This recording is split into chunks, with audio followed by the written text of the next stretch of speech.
for the American League first. Aaron Boone, D-Row, making his first appearance as a manager and coach here at the Midsummer Classic. And he's got a familiar name at the top in Gleyber Torres. Yeah, I think the first thing that jumps out at me to the people at home that studied the game is you could tell these lineups are just not thrown against the wall. There's a lot of thought that goes into this. It's right, left, right, left, right, left. They don't want lanes for these bullpen guys and starters to come in and dominate. Two things. Number one, Gleyber Torres leading off. He kind of had an up and down career with the Yankees, right? And then he goes and kind of levels himself off in Detroit. And now he's starting the All-Star game and then being backed up by Riley Green.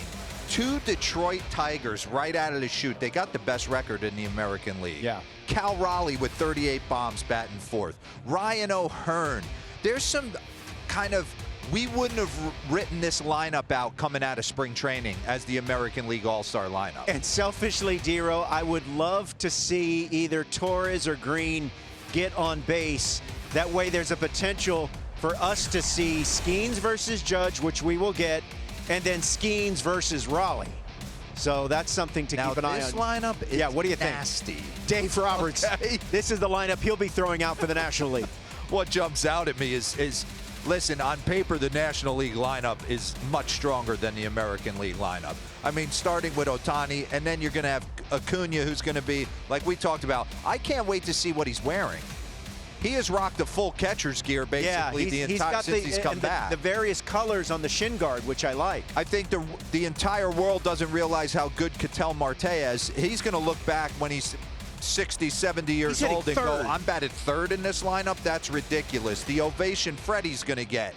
And at the bottom, Francisco Lindor. Look at the 7, 8, 9.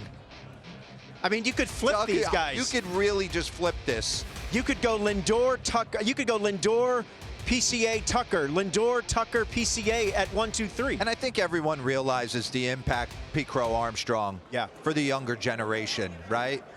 He has been a monster on the north side of Chicago in the first half. 25 bombs, 25 bags, burst onto the scene.